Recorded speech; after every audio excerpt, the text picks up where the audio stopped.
شروع میں عاشورے کا روزہ مسلمانوں کے اوپر فرض تھا، بعد میں پھر اس کا فرض ہونا ختم ہو گیا، لیکن مستحب ہونا باقی ہے، جس کا خلاصہ یہ ہے کہ حضرت جابر بن سمرہ رضی اللہ تعالیٰ عنہ فرماتے ہیں کہ جب رمضان کے روزے فرض نہیں ہوئے تھے تو حضور صلی اللہ علیہ وسلم ہمیں عاشورے کا روزہ رکھنے کا حکم دیتے تھے، اور اس دن روزہ رکھنے پر ہمیں ابھارتے تھے اور ہمیں تاکید فرماتے تھے۔ پھر جب رمضان شریف کے روزے فرض ہو گئے تو پھر آپ ہمیں عاشورے کا روزہ رکھنے کا حکم بھی نہیں دیتے تھے، منع بھی نہیں کرتے تھے، تاکید بھی نہیں فرماتے تھے، لیکن آپ عاشورے کا روزہ رکھا کرتے تھے اور صحابہ کرام بھی رکھا کرتے تھے۔ چنانچہ دوسری حدیث میں ہے کہ جب آپ مکہ مکرمہ سے ہجرت کر کے مدینہ طیبہ تشریف لائے تو آپ نے دیکھا کہ یہودی عاشورے کا روزہ رکھتے ہیں۔ آپ نے ان سے پوچھا تم کیوں رکھتے ہو؟ کہا حضور یہ بڑا عظیم الشان دن ہے، اس دن اللہ تعالیٰ نے موسیٰ علیہ السلام کو اور بنی اسرائیل کو فرعون اور آل فرعون سے نجات عطا فرمائی تھی۔ فرعون نے بنی اسرائیل کو اپنا غلام بنایا ہوا تھا، ان کے لڑکوں کو تو وہ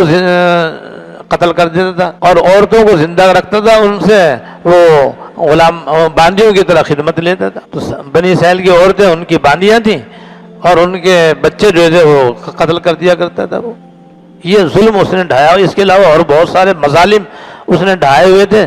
تو اللہ تعالیٰ نے حضرت موسیٰ علیہ السلام کی دعا کی برکت سے حضرت موسیٰ علیہ السلام کو بنی اسرائیل کو عاشورے کے دن فرعون اور اس کے قوم سے نجات عطا فرمائی تھی۔ فرعون اپنی قوم کے ساتھ اور اپنے لشکر کے ساتھ دریا نیل میں غرق ہو گیا اور اللہ تعالیٰ نے ان کو نجات دی۔ تو کہتے ہیں اس دن شکرانے میں حضرت موسیٰ علیہ السلام نے عاشورے کا روزہ رکھا تھا، کیونکہ وہ عاشورے کا دن تھا۔ آپ نے فرمایا کہ تم سے زیادہ تو ہم نے قریب ہے، لہذا آپ نے بھی رکھا اور صحابہ کرام نے بھی رکھا۔ لیکن ساتھ ساتھ بعض صحابہ کرام نے آپ کو یہ فرمایا کہ حضور یہ لوگ اس دن کی بڑی تعظیم کرتے ہیں، بڑا احترام کرتے ہیں، بڑی اس کی قدر کرتے ہیں۔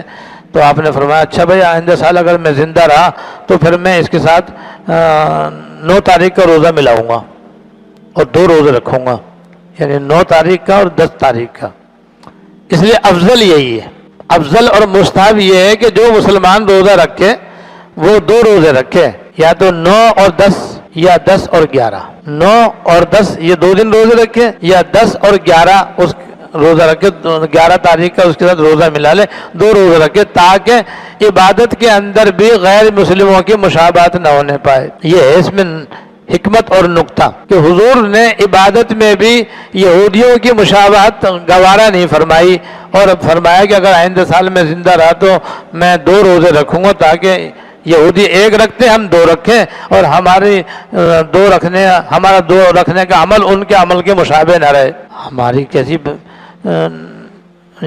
بدبختی ہے یا ہماری جہالت ہے کہ حضور تو عبادت میں بھی ان کی مشابہت گوارا نہیں کر رہے، اور ہمارا حال یہ ہے کہ گناہوں میں ان کی پیروی کر رہے ہیں۔ جتنے بڑے بڑے گناہ ہم ان کی نقالی یہودیوں کی اور عیسائیوں کی، انگریزوں کی اور غیر مسلموں کی نقل اتار کر وہی کام ہم کر رہے ہیں، جو وہ کر رہے ہیں وہ گناہ۔ سبق لینا چاہیے نا کہ جب حضور عبادت میں بھی ان کی مشابہت گوارا نہیں کر رہے تو ہم گناہوں میں ان کی مشابہت اختیار کر رہے ہیں۔ اب وقت نہیں ہے کہ میں وہ مثالیں دوں آپ کو، آئندہ انشاءاللہ موقع ہو تو میں مثالیں دوں گا۔ میں ایک اور فضیلت بتلانا چاہتا ہوں، اور عاشورے کے روزے کی ایک فضیلت یہ ہے جو حدیث میں آئی ہے کہ آپ نے فرمایا جو عاشورے کا روزہ رکھے گا تو مجھے اللہ کی رحمت سے امید ہے کہ پچھلے 1 سال کے گناہ صغیرہ معاف ہو جائیں گے، پچھلے 1 سال کے گناہ صغیرہ معاف ہو جائیں گے۔ اس لیے 9 اور 10 کا یا 10 اور 11 کا روزہ رکھنا چاہیے۔ لیکن اگر کوئی بیمار ہے، کمزور ہے اور اس میں 2 دن کے روزہ رکھنے کی طاقت نہیں ہے تو اس کے لیے خالی عاشورے کا روزہ رکھنا بھی جائز ہے، اگرچہ خلاف اولیٰ ہے اور مکروہ ہے، لیکن گنجائش ہے۔ بہرحال اگر کوئی بیمار ہو، کمزور ہو تو اس کو چاہیے کہ وہ ایک ہی رکھ لے، نہ رکھنے سے تو بہتر ہے نا۔ سوشل میڈیا پر سب سے قدیم اور سب سے ریلائبل برانڈ درسقرآن.com